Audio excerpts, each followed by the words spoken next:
Olá pessoal, dando continuidade à nossa disciplina de interface humano-computador do curso de licenciatura em computação da Universidade Federal do Maranhão. Eu sou a professora Alana e a aula de hoje é como coletar os dados do usuário.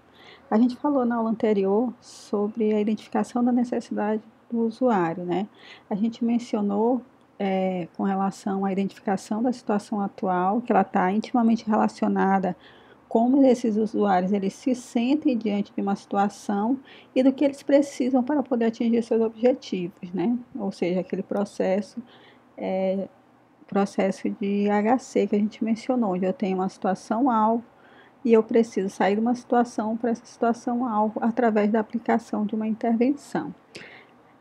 Na aula de hoje a gente vai falar das técnicas. Eu já tinha mencionado o nome de algumas, né? A gente mencionou, na verdade, questionário, brainstorm, entrevista, grupo de foco, estudo de campo e classificação de cartões. Então, na aula de hoje, a gente vai detalhar cada uma delas e a gente vai começar pelas entrevistas. Bom, a entrevista nada mais é do que uma conversa guiada por um roteiro de perguntas ou tópicos, na qual o entrevistador ele vai buscar informação de um entrevistado. Esse tipo de conversa, ela permite coletar muitas informações detalhadas e profundas do usuário individualmente, mais do que no questionário ou no grupo de foco que a gente vai falar logo em seguida. As entrevistas, elas podem ser estruturadas, semi-estruturadas ou não estruturadas, dependendo do quão complexo o roteiro daquela entrevista ela vai ser, tá?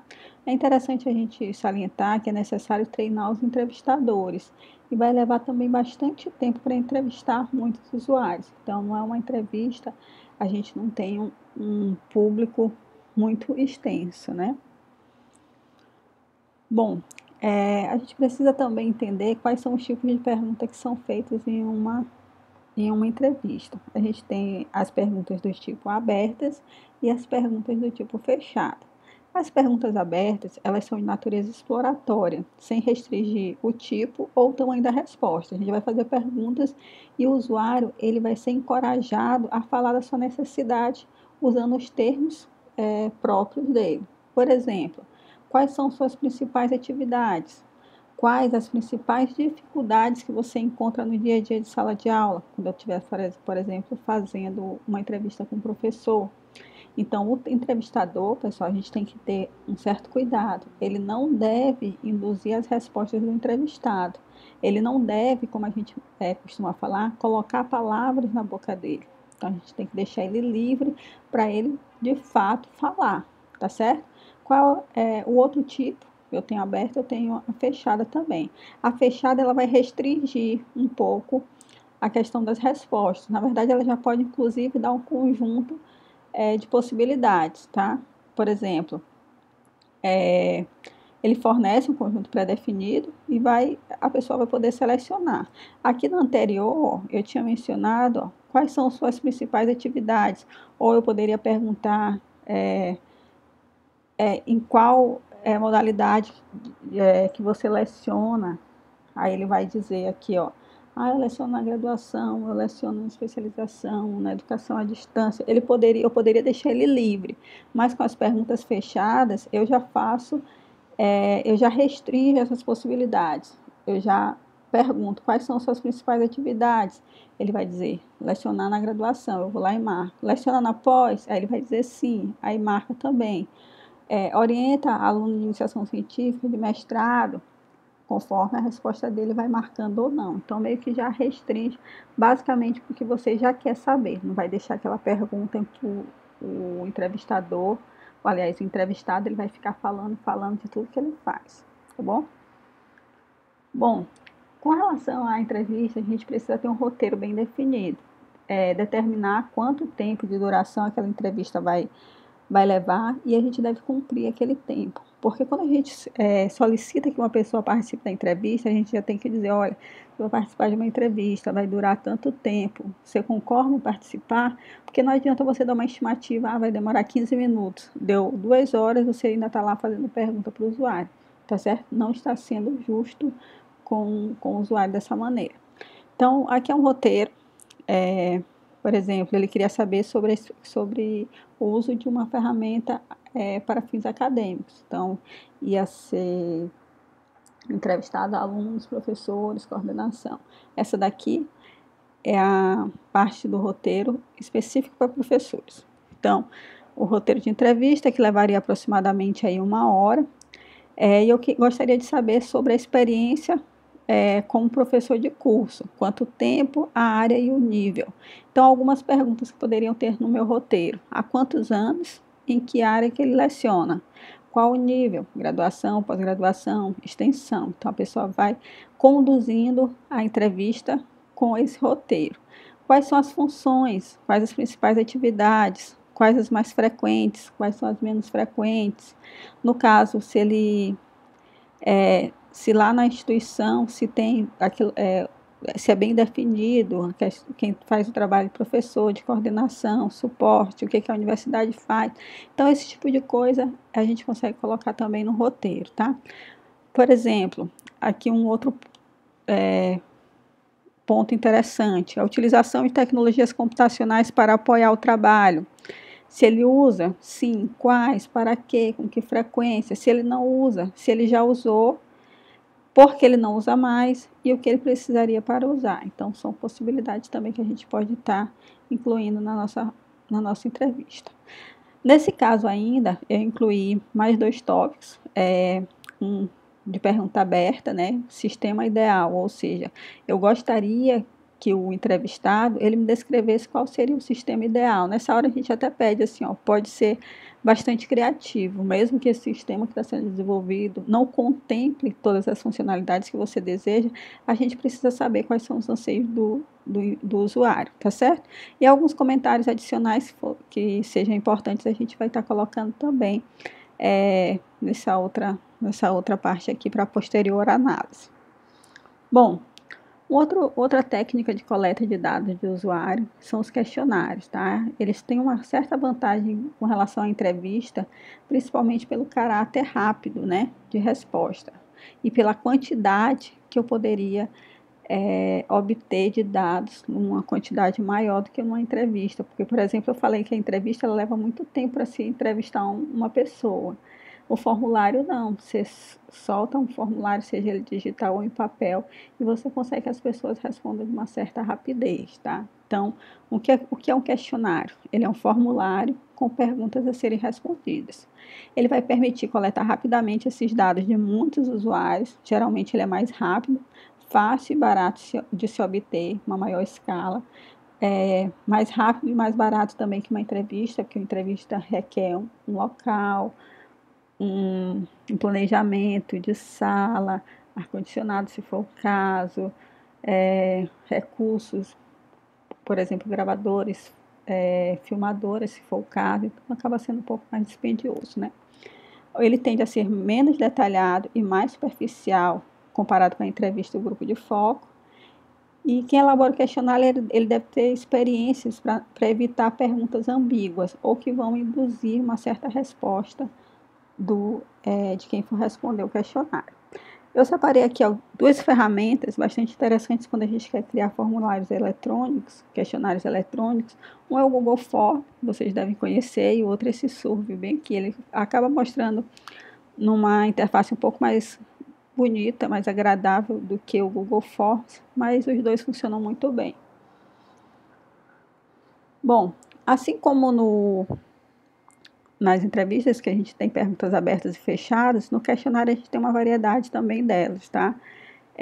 A gente tem as escolhas de um ou de mais valores, por exemplo, lá no sexo eu tenho masculino, feminino e eu prefiro não informar. Então, a pessoa poderia selecionar apenas um. Quando tem essa bolinha aqui, ó, a gente pressupõe que ele só possa marcar uma das opções. Eu tenho de um valor ou de mais valores. Aqui, ó, quais atividades você realiza mais frequentemente online? Marque até 2. Você pode limitar, ele vai lá e marca 2, as 2 principais. Eu posso ter faixa de valores, por exemplo, eu quero saber a idade, mas eu não quero que ele bote lá 33, eu quero saber, ele tem 33, então ele vai marcar aqui, ó, selecionar, na verdade, entre 31 e 40 anos. Então, eu consigo aí numa faixa de valores também, tá bom? Um outro tipo de pergunta bastante interessante quando a gente está trabalhando com essa parte de interface é essa escala Likert, né? Na escala Likert eu tenho, na verdade, um range que vai do concordo plenamente até o discordo plenamente, onde para cada uma dessas eu vou colocar uma sentença. Por exemplo, eu posso, depois que pedir para o usuário testar o sistema, eu vou dizer assim, ó, o sistema atende a todas as funcionalidades a que ele se propõe. Aí você vai analisar, eu concordo plenamente com essa afirmativa, eu discordo totalmente, eu não concordo e nem discordo, estou ali em cima do muro, concordo parcialmente, discordo parcialmente. Então, é uma maneira da gente ter um range, né? Uma diferença aí de, de quão o usuário ele concorda com aquela afirmação. Algo bastante semelhante a esse tipo de escala é a escala de diferenciais semânticos, onde você vai colocar duas características e, e a partir daqui o quão ela se aproxima de uma ou de outra. Por exemplo, para cada par de adjetivos a seguir, marque o valor correspondente à sua opinião sobre a página de um produto do site. Então, se acessou lá a página e viu, ela é atraente ou ela é feia? Pode ser que ela não seja muito feia, pode ser que ela esteja um pouquinho aqui, ó. Pode ser que ela não seja tão confusa, ela pode estar aqui nem clara e nem confusa, pode ser que ela seja totalmente clara, pode ser que ela seja totalmente útil, ou talvez nem tão útil, nem tão inútil, tá certo? Então, elas são parecidas, né, conceitualmente. Na verdade, as duas, elas dão a possibilidade de você ficar aqui, ó, em cima do muro, não concordo nem discordo. Aqui ela não é atraente e nem feia, ela não é nem clara e nem confusa, não é útil e nem inútil, tá certo? Mas são bastante similares. Bom, eu tenho ainda, da mesma maneira que nas entrevistas, eu tenho as perguntas abertas. Essas perguntas, elas vão encorajar o usuário a falar da necessidade dele, da informação. Por exemplo, dois tipos de perguntas abertas para questionários. O que você acha do mecanismo de busca do site? Ele é difícil de acessar, ele é intuitivo, ele é bonito. Posso botar qualquer coisa aqui. O que você acha do mecanismo de busca do site? Tá a mesma pergunta. Então, aqui você poderia dar uma possibilidade de ele digitar um texto maior. Na verdade, você está limitando o quanto ele poderia escrever, né? Quando esse formulário é eletrônico, geralmente você coloca aquela caixa de texto e deixa ele livre para escrever o quanto ele quiser. Na verdade, esse tipo de perguntas em questionários, ela caracteriza as respostas de uma maneira qualitativa, né? Você quer de fato saber a opinião. Você não consegue, por exemplo, sumarizar que 25% da população concordou que o site ficou atraente, esse tipo de coisa. Você precisaria de algo mais quantitativo para poder dizer esses percentuais. Mas aqui é mais para opinião, mas também são informações bastante valiosas, tá bom? Bom, um outro tipo de técnica seria o grupo de foco, onde eu vou estar reunindo várias pessoas, geralmente entre 3 e 10. Elas vou reunir essas pessoas por até no máximo mais 2 horas, para promover uma discussão. Na verdade, ele funciona como uma entrevista coletiva, guiada por um moderador, que a gente espera que ele seja bastante experiente, né?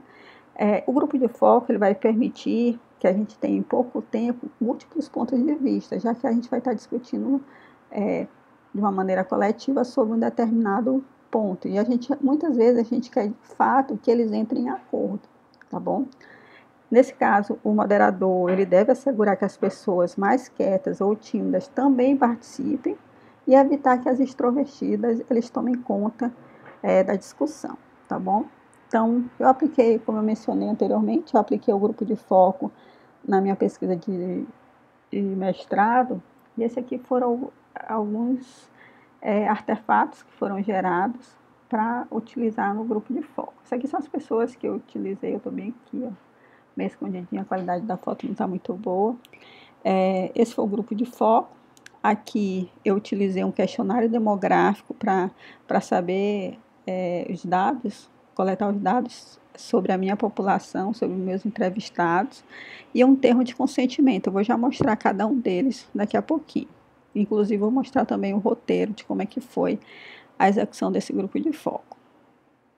Com relação ao questionário demográfico, eu obtive nome, sexo, faixa etária, qual a profissão dele, quantas pessoas moram na casa, incluindo ele, se tem filhos, se não tem, se tem quantos, qual é a frequência que ele utiliza a internet, isso era importante, no caso da pesquisa que eu estava fazendo, qual era o nível de experiência dele, lembra daquela faixa lá que vai de iniciante até expert? Pode ser que ele esteja aqui ó, no 4, no 2, nenhum nem outro, ele era mais ou menos.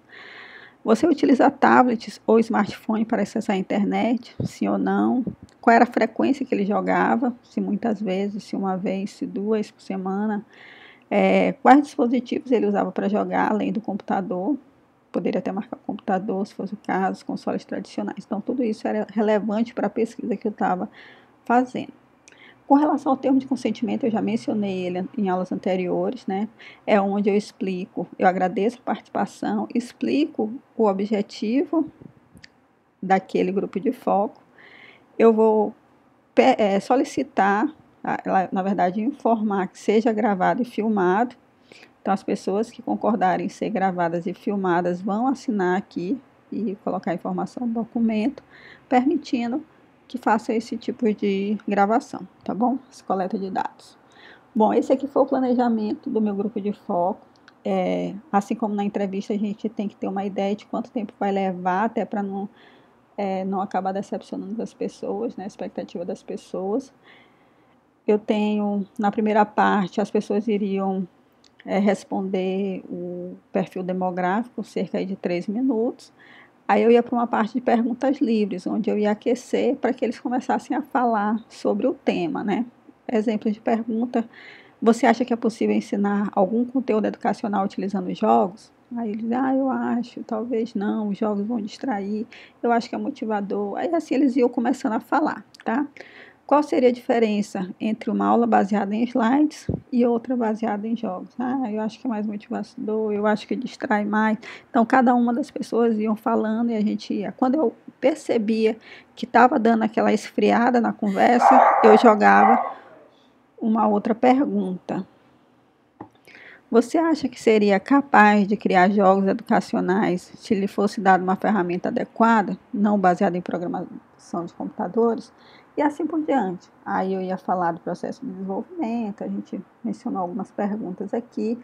Eu fiz a demonstração da ferramenta, levou aí cerca de 15 minutos, tudo, e gerou uma outra discussão, né? Quais outras funcionalidades eles seriam interessantes de ter, esse tipo de coisa.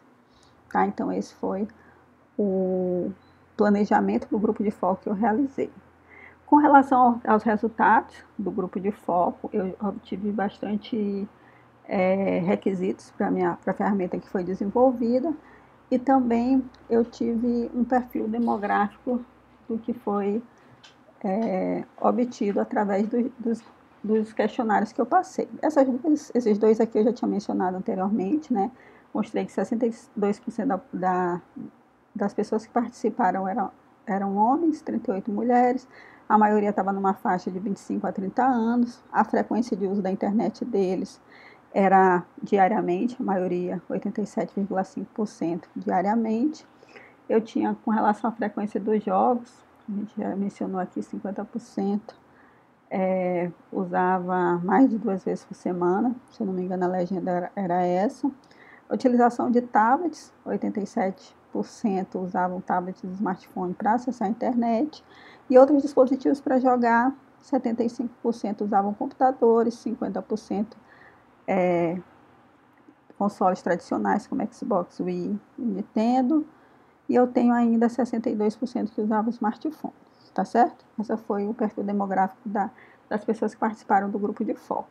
Com relação a questões de opinião, e eu falei também da questão da confidencialidade, né, quando a gente estivesse mostrando o resultado disso, que eu não ia dizer quem disse determinadas coisas durante o grupo de foco. Então, o mediador, que no caso era eu, né, eu perguntei, é possível aprender algum conteúdo de caráter educacional através dos jogos?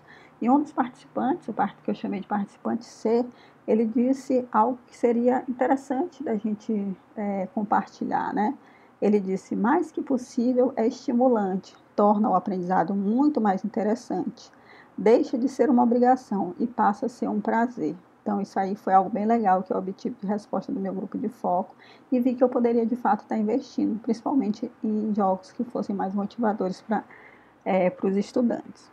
Bom, um outro questionamento, né, que quando eu perguntei sobre o uso de jogos por alunos, um outro participante, ele disse que o adulto, ele até gosta, pode até gostar, mas muitas vezes ele se sente constrangido por fazer isso em grupo. Então, de repente, quando eu estivesse trabalhando com jogos para adultos, algo que não precisasse de tanta interação com outros, algo mais individual. Então, ele acha, segundo o participante B, né, ele achava que a pessoa, o adulto, ele pensa, eu estou perdendo muito tempo, eu estou jogando, eu devia estar fazendo coisa mais útil, algo do tipo, tá? Então, só para mostrar para vocês aqui o que a gente pode fazer com o resultado do grupo de foco, a gente vai ter características quantitativas e as qualitativas para a nossa pesquisa, ou para o nosso desenvolvimento de produto. No caso do meu, era para pesquisa de mestrado. Bom, uma outra técnica é o brainstorm. O brainstorm é uma palavra em inglês que quer dizer tempestade de ideias, né? Na verdade, ele é uma dinâmica de grupo, onde as pessoas são levadas a desenvolver novas ideias ou projetos. Então, um moderador, da mesma forma que no grupo de foco eu tinha um moderador, aqui eu vou ter um moderador também, ele vai introduzir um tema para as pessoas e vai prover atividades, seja elas, vai ter uma parte individual e uma parte coletiva, onde as pessoas vão discutir sem censurar umas às outras. É uma técnica em que as pessoas estão dispostas a realmente a se abrir, sem serem mal interpretadas. Então, a gente não pode evitar que as pessoas falam determinadas coisas, a gente tem que realmente deixar que elas participem de uma maneira muito aberta, tá certo? Isso torna bastante interessante.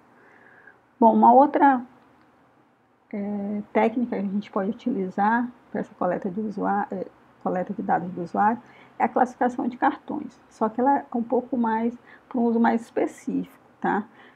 Geralmente a gente vai utilizar um conjunto de cartões ou fichas, como estão sendo colocadas aqui, onde vão estar escritos alguns conteúdos fornecidos a um grupo de pessoas e como elas organizariam esses cartões. Tá? É uma maneira da gente melhor entender a classificação de um determinado tema. Por exemplo, a gente pode perceber que o site está difícil de acessar, as pessoas não estão encontrando o que elas procuram porque os menus estão confusos. Então, a gente bota todas as funcionalidades do site e pede para que elas organizem. Então, elas vão organizando de uma maneira que seria lógica para ela. Dessa forma, a gente pode promover uma intervenção, uma alteração naquela nossa interface, para que as pessoas consigam acessar aquela informação mais facilmente, tá? Então, por exemplo, a gente pode usar para a estrutura de menus e submenus numa aplicação, a gente pode usar para uma navegação no website, navegação no sistema ou numa ajuda online, então é mais para esse tipo de coisa, tá certo? Bom, a última técnica que a gente vai falar é o estudo de campo. Esse estudo de campo, um pesquisador, ele vai visitar os usuários finais no seu próprio ambiente de trabalho, pode ser na casa deles, pode ser no escritório que ele participa, pode ser até no próprio campo, na própria área, a área de trabalho realmente dele, tá? E vai observar como é que ele vai desempenhar as funções. Ele permite que a gente entenda o comportamento natural do usuário quando ele está, de fato, no ambiente de atuação. Porque, às vezes, a gente idealiza um projeto e quando a gente leva realmente lá para o chão da fábrica, ele não funciona. Por quê? Porque ele não foi testado no chão de fábrica, ele foi testado dentro de um escritório, tá certo? Então, ele serve para isso também. Ele vai fornecer informações que afetam o uso do produto, incluindo interrupções, distrações, porque a gente sabe que a gente está executando uma coisa, vem alguém que conversa com a gente, tem um problema que a gente precisa resolver, que Então, esse tipo de coisa. O dia a dia, ele é diferente do que aquele simulado em laboratório. Bom, algumas das formas da gente ter o estudo de campo, né?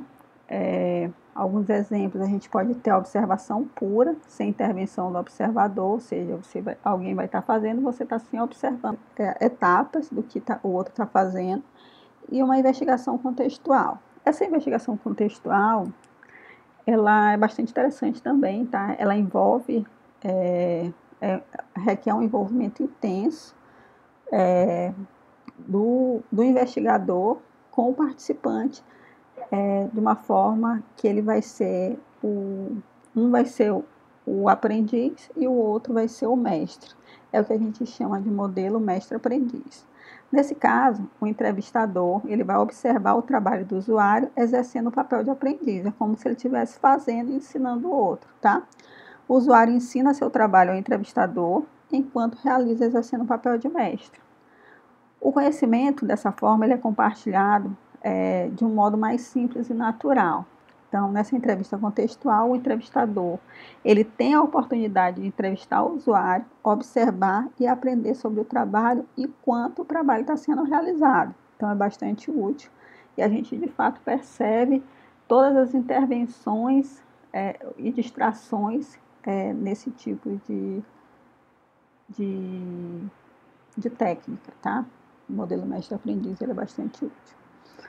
Bom, então essa era a nossa aula sobre as técnicas de coleta de usuários. Espero que vocês tenham gostado. Isso daqui é uma referência, já mencionei dela várias vezes, que é o livro da Simone Barbosa e do Bruno Silva, Interação Humano-Computador.